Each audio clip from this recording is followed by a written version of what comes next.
თმობთ დროს. გამარჯობათ, მადლობა მოწვევისთვის. მეტი მათ ესმის ჩვენი გიორგის და ვხედავთ უკვე მას. სხვათა შორის, როცა რუბიო დამტკიცდა თუ აი პირველ ეტაპზეც ყოველთვის მოკლედ გიორგი იყო ჩვენი სტუმარი ტრამპის ინაუგურაციის შემდეგ, მასთან ხშირად გვისაუბრია ამ თემებზე. დღევანდელი ვიზიტით დავიწყოთ. CNN-ი სვამდა კითხვას ასე, როგორ ისწავლა ზელენსკიმ გარიგების ხელოვნება და როგორ მიიღო მან მიწვევა თეთრ სახლში. აი იმ ფონზე, როცა ყველანაირი პროგნოზი არის რთული. მაინც არის თუ არა უკეთესი სტარტი დღევანდელი დღე ზელენსკისთვის, ვიდრე იყო თქვათ თუნდაც რამდენიმე კვირის წინ. მოგესალმებით, მადლობა მოწვევისთვის. მადლობა თქვენ ჩართვისთვის. რა თქმა უნდა, იმ კუთხით, რომ თქვათ შეთანხმება შედგება არა პირველად ვარიანტში, რომელიც უფრო ასე ვთქვათ, წამგებიანი იყო უკრაინისთვის და მოხდა გარკვეული ჩასწორება და ის რომ თქვათ დროებით თუ არა დროებით ეს გამოჩნდება პრეზიდენტმა ტრამპმა თქვათ ტონის შეცვალა ეს რაღაცა წინსვლა არის. თავად ეს მინერალების შეთანხმება უნდა ითქვას რომ რა თქმა უნდა საინტერესოა იმ კუთხით რომ თქვათ ამერიკის ეკონომიკური ინტერესი შემოჰყავს უკრაინაში. თორემ ზოგადად ბევრი ლაპარაკია რომ საერთოდ არის იქ იმდენი მინერალი რა რისი მოპოვება საერთოდ იქნება შესაძლებელი არ იქნება ეს ძალიან ესე ვთქვათ ეფემერულია საბოლოოდ რა და რა მოგებას ნახავს თავად ამერიკული კომპანიები მაგრამ როგორც საწყისი ეტაპი რომ თქვათ ამერიკული ინტერესი შემოვიდეს უკრაინაში და თქვათ ეს არ არის რა თქმა უნდა უსაფრთხოების გარანტია და მაგრამ ის რომ თქვათ თეორიულად მაინც ამერიკა არ დაუშვებს რომ მის იქ სადაც თქვათ ის რაღაცა მადანს მოიპოვებს იქ რომ თქვათ რუსეთი გაბატონდეს ამ ხრივ რაღაცა თქვათ თეორიული მაინც არის შესაძლებლობა რაღაცა უსაფრთხოების გარანტიების. კი ბატონო, აი ამ შეთანხმებაზე აუცილებლად გკითხავთ უფრო მეც რაღაცნაირად ორმხრივი შეფასებები ისმის, ხომ? საერთოდ ვისთვის არის ეს სასარგებლო? ამერიკისთვის უფრო თუ უკრაინისთვის, მაგრამ აი ამ დიქტატორის ნაწილზე მაინტერესებს თქვენი აზრი. ერთი კვირის წინ თქვენ პირადადაც ვარაუდობდით, რომ აი აბსოლუტურად მოსალოდნელი იყო აზრი შეეცვალა დონალდ ტრამპს და სულ სხვა რამე ეთქვა რამდენიმე საათში. რატომ იყო ეს ასე მოსალოდნელი თქვენთვის? ისტორია და გამოცდილება, იმიტომ რომ როგორც უკვე ერთხელ აღნიშნე და თქვენს სიუჟეტში ანახეთ, ხო, რუბიოს ლანძღავდა დაცინოდა და დღეს ასე ვთქვათ, სახელმწიფო მდივნად დანიშნა ფლორიდის გუბერნატორს, ასევე წინასაარჩევნოდ უკვე ამ წინასაარჩევნო ციკლში უშვერად ლანძღავდა, როდესაც მოხსნა თავისი კანდიდატურა ფლორიდის გუბერნატორმა, უკვე შემდეგ რა ქვია, თქვა რომ მე მას ამ სიტყვებს აღარ დაუძახებ. შესაბამისად, ეს მისი სტილია. როგორც იოლად შეუძლია ადამიანი გალანძღოს და დაამციროს, ასევე იოლად შეუძლია ცივსისხლიანად შეუძლია იგივე ადამიანს ხელი ჩამოართვას, გაუღიმოს და თქვას რომ აი როგორც გუშინ თქვა რომ როდის ვეძახდი. მაგრამ ასევე სიფრთხილე უნდა გამოვიჩინოთ რომ ასევე იოლად შეიძლება ამ ლანძღვა-გინებას დაუბრუნდეს. ეს მისთვის არანაირი პრობლემას არ წარმოადგენს და კარგი მაგალითია ჩრდილოეთ კორეის ლიდერი, ხო? კიმ ჩენ ინი.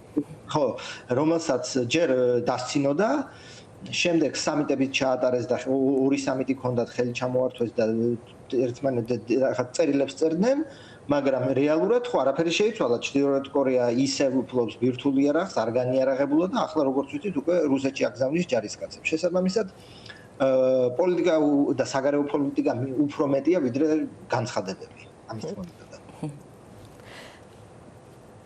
კი ბატონო, ცხადია და ხელშეკრულების თემაზე მაინც მინდა დაზუსტება. ფიქრობთ, რომ ამ ხელშეკრულებას დღეს ხელი აუცილებლად მოეწერება, რადგან ზელენსკი ამბობდა, რომ მას მაინც აქვს კითხვები და იქაც იყო რაღაც ფუნდოვანება, თანხა უნდა დავაბრუნოთ, არ უნდა დავაბრუნოთ, ამაზეც მისი განცხადება იყო დამაეჭვებელი. თუ მიუხედავად ამ წინა განცხადებებისა, გარდაუვალია ხელმოწერა დღეს? პირველ რიგში ითქვას, რომ ტექსტი თუ არ ვწდები, საბოლოო ცნობილი არ არის. ამიტომ ძალიან ბევრი საკითხი ჩვენ არ ვიცით.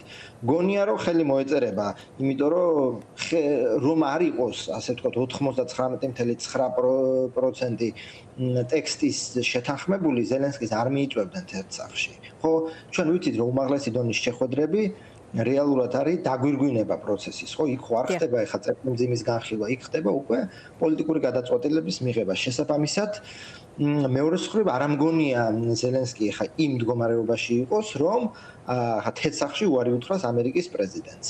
ამიტომ გონია, რომ ხელშეკრულებას მოეწერება ხელი, მაგრამ კიდევ ერთხელ უნდა ითქვას, რომ ეს არის ძალიან შორეული პერსპექტივა, ხო, როდის დაიწყება იქ მადნის მოპოვება, სად დაიწყება, რა მოგებას ნახავს თვითონ ეს კონსორციუმი და ვისთან დავალს მოგება, ეს არის ძალიან რთული და თქვათ გაწელილი საკითხი, ხო, ხვალდაზე იქ არა ხვალდაზე შეიძლება გეოლოგიური სამუშაოები დაიწყოს, მაგრამ როგორც იწერება საერთაშორისო პრესაში, მადნის უმეტესი ნაწილი გამოკვლეულიც არ არის. ანუ იქ რეალურად არის თუ არა ამთხელა მადანი, ისიც არ იციან. შესაბამისად ეს ურთულესი პროცესია წინ ამ კუთხით. აი ბატონო გიორგი, ის რაც ვიცით უკვე, გასაგებია რომ საბოლოო ტექსტი ოფიციალურად ვაშინგტონის ან კიევის მხრიდან არ გამოქვეყნებულა, თუმცა ის რაც ვიცით, რისი თქმის საშუალებას იძლევა, რომლის სასარგებლოა, უკრაინის სასარგებლო შეთანხმება უფრო არის ეს თუ ამერიკის შეერთებული შტატების და დაიხია რეალურად უკან ტრამპმა? ზოგადად ტრამპის გაპრეზიდენტების შემდეგ წინა პლანზე წამოვიდა, თქვათ, ეს ხისტი რეალპოლიტიკა და ეს ტრანზაქციული საერთაშორისო ურთიერთობები. ანუ რა ხეირი მაქვს მე აქენა, ხო, ტრამპი ძირითადად ამ კითხვას ვამს, ხო? ალიანსები იქნება ეს თუ კანადასთან ურთიერთობა, პირველი კითხვა არის, რომ რა ხეირი ჩვენ. ამ კითხვაზე საპასუხოდ თქვათ, ეს ხელშეკრულება, თქვათ, პირველ ვარიანტში ეწერა, რომ 500 მილიარდი უნდა გადაიხადოს უკრაინამ თუ ამ მოგების 500 მილიარდი, იმიტომ რომ ტრამპი ამტკიცებს, რომ 350 მილიარდის დახმარება გავუწიებთ უკრაინას. აქვე უნდა ითქვას, რომ ყველა გაზეთში იწერება, რომ მაქსიმუმ 180 მილიარდის დახმარება არის გამოყოფილი, ისიც უკრაინაში მაგდანი არ ჩასულა. ჯერ ეს ერთი დახმარების უდიდესი ნაწილი საკუთარ ქარხნებში მიდის იარაღის დასამზადებლად, მაგრამ მაქსიმუმ ჟურნალისტებმა დათვალეს 180 მილიარდი. ანუ ეს 350 მილიარდი საიდან მოაქვს, არავინ არ იცის. შემდეგ იყო, რომ ჩვენ რო 350 მილიარდი გადავიხადეთ, გვინდა 500 ამოვიღოთ. ზელენსკიმ რო არ მოაწერა პირველად ვარიანტს, თუ არ ვწდები ეს თანხები და ეს მაქსიმალური რაოდენობა შეცვლილი, ახლა უბრალოდ წერია, რომ შეიქმნება ფონდი, სადაც წავა ეს მოგება და ამ მოგების რა პროცენტ წაიღებენ, სადღაც შემხვდა 100% წაიღებენ ამერიკელები, სადღაც სხვა პროცენტ შემხვდა, ეს გამოჩნდება დღეს სტრუქტურა.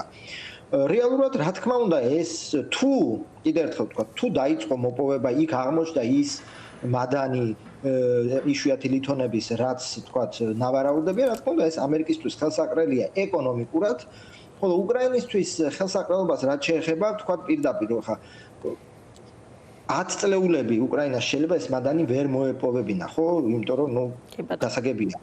შესაბამისად ის რომ ამერიკული ინვესტიცია ჩაიდება ქვეყანაში, რა კაბალურ თუ არაკაბალურ პირობებითაც არ უნდა იყოს, ამ კუთხით ალბათ უკრაინისთვის ეს სარფიანი იქნება იმ კუთხით, რომ კიდევ ერთხელ ვიმეორებ, შემოვა რაღაც ინვესტიცია და თეორიულად ამ ინვესტიციას შეიძლება უსაფრთხოების გარანტიები თუ არა ეს გაგება მაინც მოხდეს, რომ ეხა თქო რუსეთს და ამერიკის შორის იყოს ეს თქვა შეთანხმება, რომ თქვა ჩემ ეკონომიკურ ინტერესებს არ დაესხმება. ანუ მაინც უფრო ზელენსკის გამარჯვებაა? ასე გამოდის? ანუ მან მიიღო ის, რაც მას სურდა, მიუხედავად იმისა, როგორი ჩანაწერი არის უსაფრთხოების გარანტიებზე.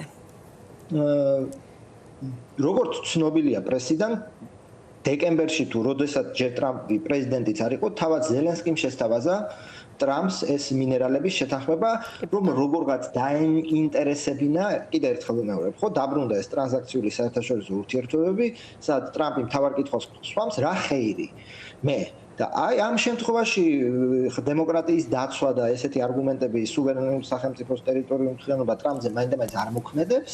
არგუმენტი რომ აი ხეირი იშვიათი ლითონები.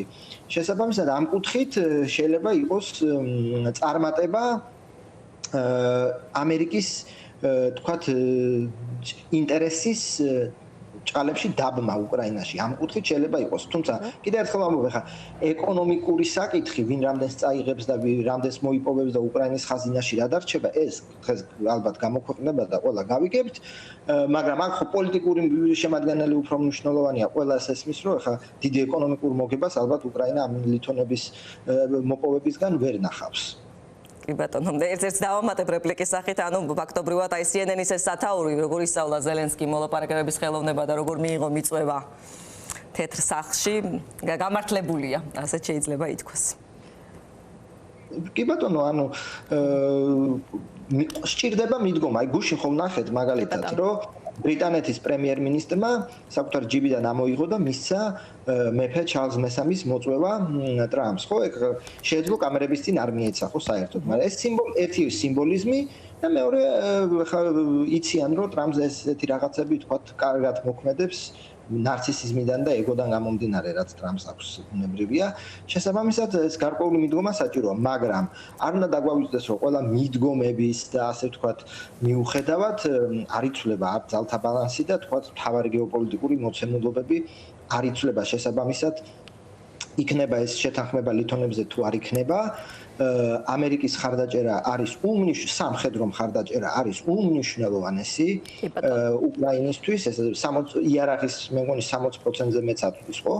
ამერიკა უკრაინას და ამის ჩანაცვლება ევროპას ძალიან გაუჭირდება და პრაქტიკულად ალბათ ვერ შეძლებს თუ ამერიკა თქოთ გამოეთიშა სამხედრო დახმარებას. გიორგი, აი ვიდრე ევროპის ფაქტორზე უფრო ცვლად ვისაუბრებთ და იმაზე რამდენად აუღესმათ ალღომ ტრამპის ხის რიტორიკას, მაინც აი ზელენსკის და ტრამპის ურთიერთობის თემა ერთგვარად რომ ამოვწუროთ, მაინც რა იყო მთავარი ფაქტორი ტრამპის ტონის ცვლილების.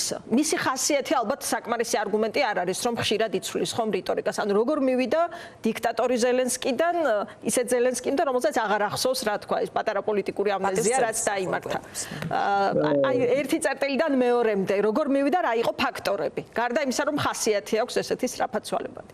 Ну, ამ კონკრეტულ მომენტში ალბათ ის რომ ხვალდრო, ასე ვთქვათ, სტუმარი მოგდის, იმას ალბათ ესე აღარ გალანძღავ ამ კუთხით. ზოგადად ტრამპის და ზელენსკის ურთიერთობა მაინდა-მაინც იული ურთიერთობა არ არის, რო გავიხსენოთ, თქვა, პირველი იმპიჩმენტი ტრამპს იმიტომ მოუწყვეს, რომ ზელენსკისთან ჰქონდა სატელეფონო საუბარი, ზელენსკის ბრალი არაფერი არ იყო. ტრამპმა მოსთხოვა, რომ ბაიდენის შვილის საქმეები გამოეძიებინა. შემდეგ უკვე წინასაარჩევნო კამპანიის დროს გვახსოვს, ხო, რას ამბობდა, რომ ყველაზე წარმატებული სეილსმენია ზელენსკი, ჩამოდის 60 მილიარდი მიაქვს. ეხლა სხვათაშორის ეს არ შეუცვლია. სხვა დიქტატორიც არ შეუცვლია, თქვა რომ არ მახსოვს, როცა დასჭირდება და ამის გარანტიას გაძლევ, თუ კვლავ გაფუჭდება ურთიერთობა, აუცილებლად კვლავ დაუძახებს დიქტატორს უპრობლემებს და მაინდა-მაინც იული ურთიერთობები არ აქვს, იმიტომ რომ ტრამპის წარმოდგენაში ზოგადად ხო ყველა ამერიკას ძარცვავს და მის წარმოდგენაში უკრაინასაც უსამართლოდ მიაქვს ამერიკის მილიარდები და შემდეგ იყო უკვე ზელენსკი რო პენსილვანიაში სამხედრო ქარხანაში მივიდა, ეს ჩაითვალა რომ კამალა ჰარისის წინასაარჩევნო ღონისძიებაში მიიღო მონაწილეობა შესაბამისად და ზოგადადაც ხო ვიცით რომ რესპუბლიკური პარტიის ულტრამემარჯვენე ფლანგს მაინდა-მაინც ზელენსკი საერთოდ არ უყვარს ხო ტაკერ კარლსონი და ასე შემდეგ და ზოგადად ამ მომის მიმართ ხარდაჭერა კი არა საერთოდ მიაჩნიათ რომ საერთოდ უნდა გამოეთიშოს ამერიკა ამ ომს ან უკრაინის სამხედრო დახმარებას. შესაბამისად ურთულესი და ესეთი ურთიერთობები აქვს მიუხედავად ამ თქვა განცხადებისა გუშინ შემრიგებლურისა და კიდევ ერთხელ ვიმეორებ ალბათ ორი მიზეზია. პირველი რომ შეთანხმება შედგა ალბათ ამ მინერალებზე, რამაც გამოიწვია თქვა ტრამპის ამ პოზიციის ცვლილება და მეორე ასევე რადგან შეთანხმება შედგა და ადამიანი ჩამოდის, მას დიქტატორს ალბათ აღარ უყურებ, ხო? ალბათ აი ეს იყო მთავარი მამოძრავებელი მიზეზი. კი ბატონო, ახლა თქვენი აზრი გითხარით ის გზა, რაც აირჩია ტრამპმა რუსეთთან და პუტინთან ურთიერთობის, ხო? აი დიპლომატიური ურთიერთობების აღდგენა, საელჩოების გახსნაზეც მიდის ლაპარაკი. რამდენად მიიყვანს რეალურ შედეგამდე? სამშვიდობო შეთანხმებამდე. რამდენად შესაძლებელია რომ ეს დასრულდეს რეალური შედეგით, ომის დასრულებით? კი ბატონო. საელჩოების აღდგენა ეგ ხა ორივე მხარეს ალბათ აწყობს და რა მტრული ურთიერთობაც არ უნდა იყოს ხა კომუნიკაციის არხები ალბათ შესანარჩუნებელია და საელჩოები არც დახურულა და არც არასოდეს გაუწყვეტია დიპლომატიური ურთიერთობა, უბრალოდ მთელი სერიები ჰქონდათ ერთმანეთის დიპლომატების გაძევების. რაც შეეხება მშვიდობას და გუშინ რუბიომ ძალიან მკაფიოდ თქვა, რომ ჩვენ გვინდა ამ ომის დასრულება. ჩვენ ვკითხეთ რუსებს გინდათ ომის დასრულება თუ არა? პირდაპირ გითხარით, რუსებმა გითხრეს, რომ გვინდაო. შემდეგ თქვენ თქვით, რომ რუბიომ განაცხადა, რომ ჩვენ მოვსინჯავთ ნიადაგს. სერიოზულად არიან რუსები განწყობილები თუ არა? თუ წამოგვიყვებნებენ ირაციონალურ მოთხოვნებს, დარწმუნდებით, რომ არ არიან სერიოზულად განწყობილები და შესაბამისად ომი გაგრძელდება. შესაბამისად ამ კუთხით არანაირი ვარდისფერი სათვალე მე არ მგონია რომ ტრამპის ადმინისტრაციას ეკეთოს და რაღაცა ისეთი წარმოდგენები ჰქონდეს ან რომ უცებ ომი დამთავრდება ან რაღაცა, ან თქვათ რაღაცა სხვა წარმოდგენები, მაგრამ ისინი ცდილობენ ნიადაგის მოსინჯვას, იმიტომ რომ ტრამპს მართებულად თუ არა მართებულად ჯერა, რომ ის ერთადერთი ლიდერია, რომელსაც შეუძლია ომის დასრულება და ბუნებრივია ამერიკის შეერთებული შტატები არის ყველაზე ძლიერი სახელმწიფო, რომელიც უშუალოდ აწვდის ხო ერთ-ერთ მეომარ მხარეს იარაღს შესაბამისად, გარკვეული გავლენის ბერკეტებიც აქვს. აქ უკვე საკითხავია როგორ წავა მოლაპარაკებები და ასევე არ უნდა დაგვავიწყდეს და არ გამოვიწყოთ რომ პუტინმა შეიძლება აბსოლუტურად მაქსიმალისტური მოთხოვნები წარმოაყენოს, რომელსაც ამერიკის შეერთებული შტატები ვერ და არ დააკმაყოფილებს და არ დაგვავიწყდეს რომ ასევე უკრაინამ შეიძლება არ მოაწეროს ხელი, ხო? ამ შეთანხმებას, ამიტომ ურთულესი პროცესია წინ, მაგრამ ტრამპის ასე ვთქვათ, თუ არსებობს რამე გათვლა, არის ეს გათვლაც, რომ პირველი, ხო, როგორც ყოველთვის ამბობს, რომ ხალხი იხოცება და ეს ბევრი თანხმდება, რომ ამ წუთისთვის ეს არის გამოფიტვის ომი, ხო? ფრონტის ხაზი რუსეთი ძალიან ნელა 20-30 კილომეტრით მიიწევს წინ, მაგრამ ეს ძალიან მას დიდი რესურსების და ადამიანური სიცოცხლის ფასად უჯდება, ასევე ზარალდება უკრაინა. აქ ლაპარაკია, თუ დღეს შვიდობა არ დამყარდა 2 წელიწადში ვისთვის იქნება სტრატეგიული უპირატესობა, ვის ხარეზე იქნება სტრატეგიული უპირატესობა. აქვს თუ არა დასავლეთს თუ ეხლა ომი არ დამთავრდა ან ცეცხლი არ შეწყდა, ესკალაციის თავი ორჯერ და სამჯერ მეტი სამხედრო დახმარების მიწოდების, რომ უკრაინამ თვისებრივად შეცვალოს ფრონტის ხაზზე. მოდი ჯერ რუსეთის შეგაწყვეტინებთ რუსეთის პოზიციაზე ვთქვათ უფრო დეტალურად, თქვით რომ პუტინი სავარაუდოდ არ დაკმაყოფილდება იმ შეთავაზებას, რაც არის. ამის ნიშანი უკვე იყო ლავროვის განცხადებაში, ფაქტობრივად თქვა რომ პუტინს მთელი უკრაინა სურს, იქ საზღვრებზე ლაპარაკი არ ყოფილა, რაც დარჩა, ისიც უნდა გათავისუფლდეს რასისტებისგან. ერთის მხრივ ტრამპიც სანქციებს აგრძელებს, მეორეს მხრივ პუტინს თითქოს თქვა დიქტატორს არ უწოდებს და რაღაც დონეზე თითქოს კოჩს უგორებს. აი ამ ფონზე რატომ უნდა დათანხმდეს სამშვიდობო მოლაპარაკებას პუტინი? მის ინტერესში ახლა რატომ შეიძლება იყოს ეს ფორმულა, თქვათ, რაზეც ტრამპი საუბრობს, რაზეც თქვით ახლა დეტალურად. ხო, ну, ლავროვმა უფრო დავაკონკრეტოთ, თქვა, რომ ის 4 ანექსირებული რეგიონი მოლაპარაკებებს არ ექვემდებარება და ბოლომდე ჭყალებში უნდა დავიბრუნოთ. რაც შეეხება რატო თანხმდება პუტინი მოლაპარაკებებს. პირველი პუტინს არ სურს ალბათ რომ ამ შემთხვევაში გამოვიდეს ჩამში. უნდა თუ არა რეალურად დაზავება ერთია, მაგრამ გარკვეულად თქვათ კოჩს უგორებს, ასე ვთქვათ, ტრამპს და ჩვენ ვიცით რომ ამოყრიდეს რაღაცა ეს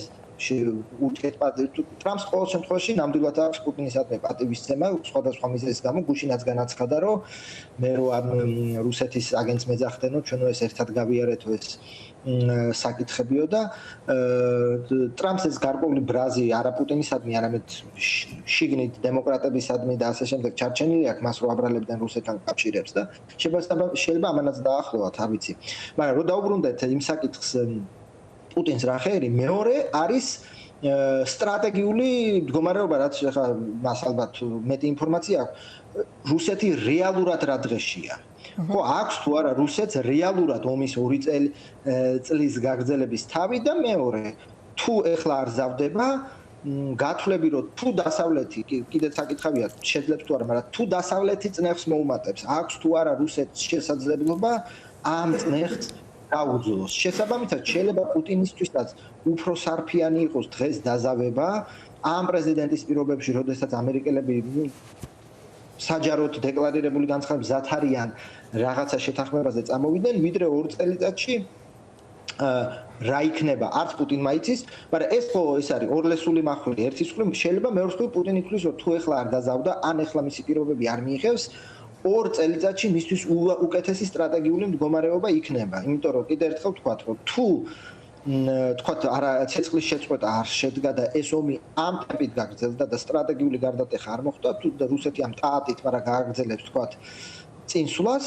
ხო და ეს გამოფიტვის ომი გაგრძელდა, რაც მარიცის 2 წელიწადში უკრაინა როგორ მდგომარეობაში იქნება და აქ უკვე ის ფაქტორიც გამოდის, რომ ამერიკის წარმომადგენელთა პალატის სპიკერმა თქვა, რომ ჯერჯერობით არანაირი ახალი თქვათ დახმარების პაკეტი უკრაინისთვის არ განიხილება. თუ გავითვალისწინებთ იმას, რომ ერთ-ერთი მთავარი ტრამპის ასე ვთქვათ არის ხეირი და მეორე რომ ფული უნდა დავზოგოთ, ხო ეს მთელი USAID-ის ასე ვთქვათ გამოფატვრა არის ამ ლოზუნგის ქვეშ, რომ ტყუილად ფულს ვიხდით.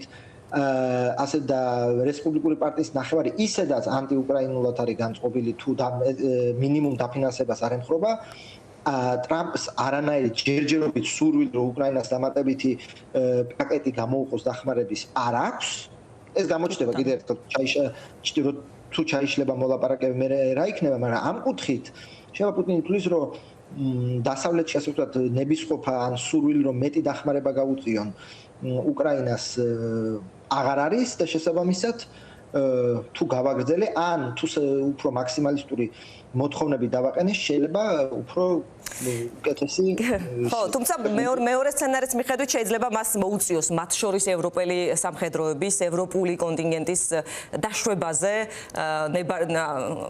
ასე გამოდის სამწუხაროდ რომ რუსეთს ეკითხებიან უნდა ეკნება თუ არა უფლება ევროპულ კონტინგენტებს სამშვიდობო მოლაპარაკებების დასრულების შემდეგ უკრაინის ტერიტორიაზე ყოფნის უფლება ხო აი როგორ ფიქრობთ თქვენ მოუწევს რუსეთს მაინც მაყურებლისთვის ვიტყვია ბრიტანეთს აქვს სურვილი გამოთქმული საფრანგეთს აქვს სურვილი გამოთქმული შესაძლოა ჯერ არ ჩანს მაგრამ ზოგადად მერცი ამ სამეულში მოიაზრება ანუ გერმანია და თურქეთი ერდოღანი რომელმაც თქვა ნატოს წევრი ქვეყანა რომელმაც ასევე თქვა რომ ისიც გაგზავნის უკრაინაში სამშვიდობოებს მოდით ასე ვთქვათ პირველ რიგში ტრამპმა თქვა რომ თუ ცეცხლი შეწყდება და ეს დიდი ალბათობა ამისი არ იქნება ეს ერთი მეორე ისიც უნდა ითქვას რომ ფრონტის ხაზი 1000 კილომეტრზე მეტია და ჯერჯერობით ლაპარაკია 40000 30000 40000 კაცზე რაც ხო კვიპროსის გამყოფი ხაზი არის 200 კილომეტრამდე და იქ თურქეთს თუ არ ვცდები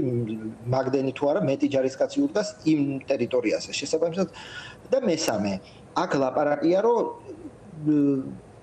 ამ განცხადებებს ყოველთვის მოყვება რომ მაინც საჭიროა როა თქვა ამერიკის საჰაერო მხარდაჭერა ან ამერიკის ზურგი იყოს მოდი თქვა პირდაპირ თუ არ იქნება არც ამერიკის საჰაერო მხარდაჭერა და არც ამერიკის ზურგი მე ძალიან ეჭვმეპარება რომ ეხლა ბრიტანეთმა საფრანგეთმა და გერმანიამ იქ გააგზავნონ ჯარისკაცები იმ პირობით რომ იქ რო გერმანელი ჯარისკაცი დაშავდეს არანაირი ნატოს მუხლი არ ამოქმედება ანუ არანაირი ფარი არ არსებობს ის ხოთაშორის ტრამპმა მეხუთე მუხლზე უპასუხა რომ მე ხარს ვუჭერო მეხუთე მუხლს გუშინ პრესკონფერენციაზე პრინციპში სტარმერის თავარი მისიაც ხომ ასე ჩაითვალა რომ სტარმერის ვიზიტის თავარი მისია უნდა ყოფილიყო სწორედ ამერიკის მხარდაჭერის წამოღება თუ კი ასეთი სამშვიდობო შეთანხმება შედგება კი, ეხლა ეს განაცხადა, მაგრამ საქმესგან მიდგება ჩვენი გამოცდილებით უკვე ასევე რომ აი პირდაპირ ამერიკამ განაცხადოს რომ უკრაინაში განლაგებულ ჯარზე თავდასხმა ნიშნავს ნატოს ჯარზე თავდასხმა და ჩვენ ჩავერებით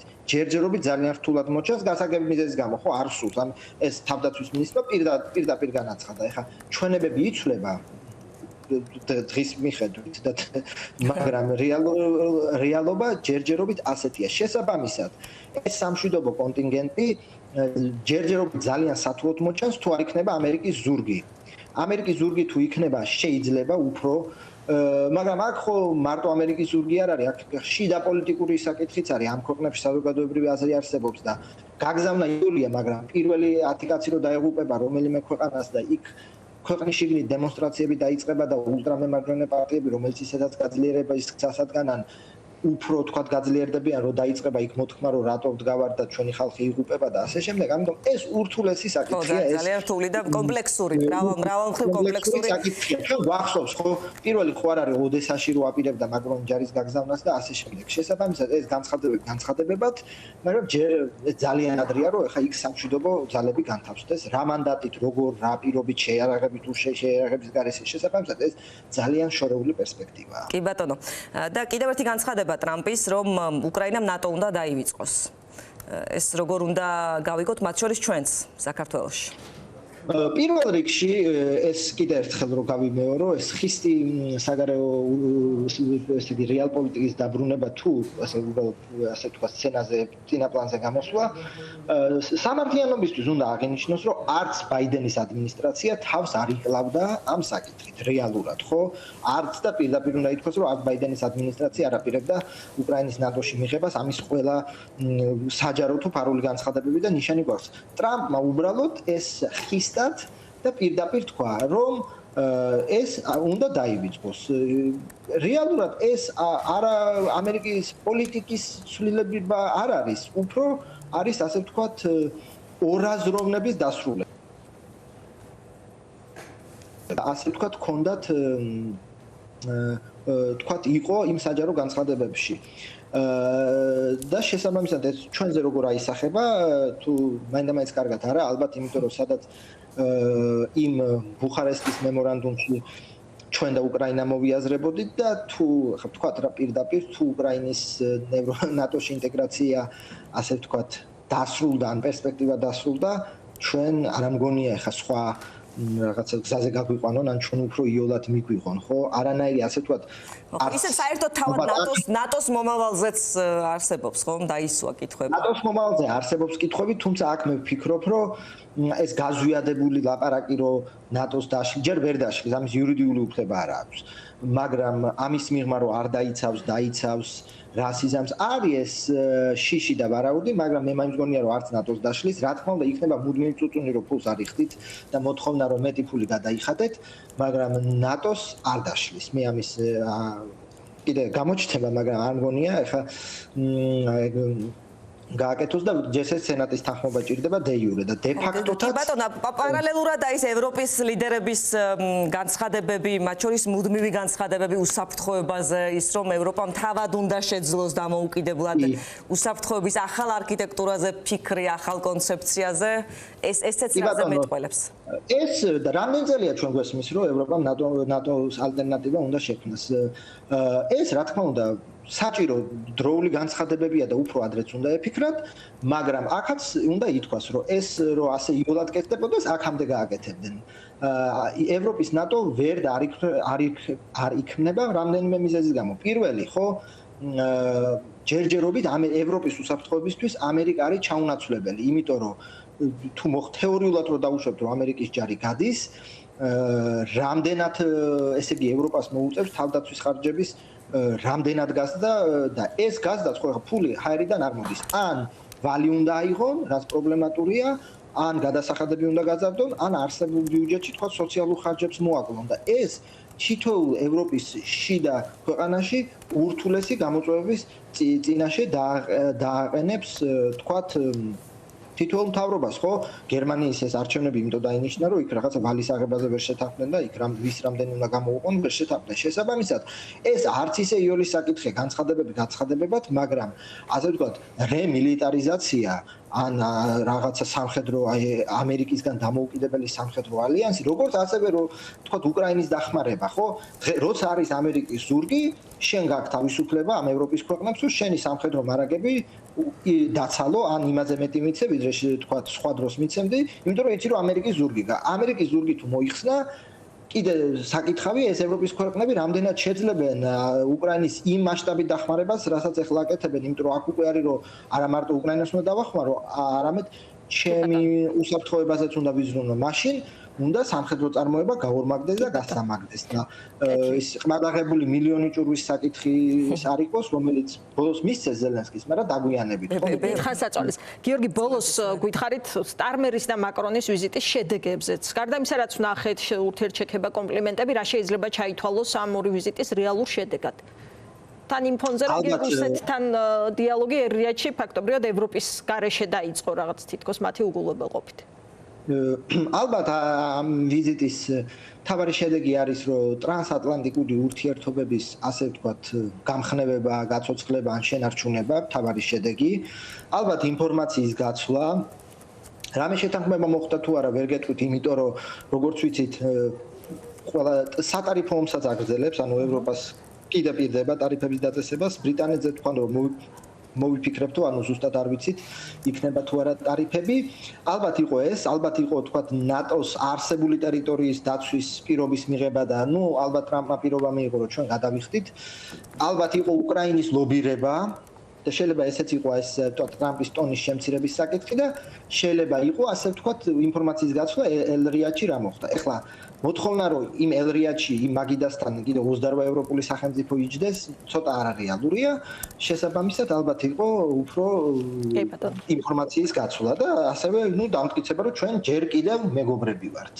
ძალიან დიდი მადლობა ჩართვისთვის, რომ დაგვითმეთ თქვენი დრო. გიორგი ხატიაშვილი პოლიტიკის მეცნიერებათა დოქტორი იყო ჩვენი სტუმარი, შტატებიდან გვერდთვებოდა პირდაპირ ეთერში. პაატა ზაქარეიშვილი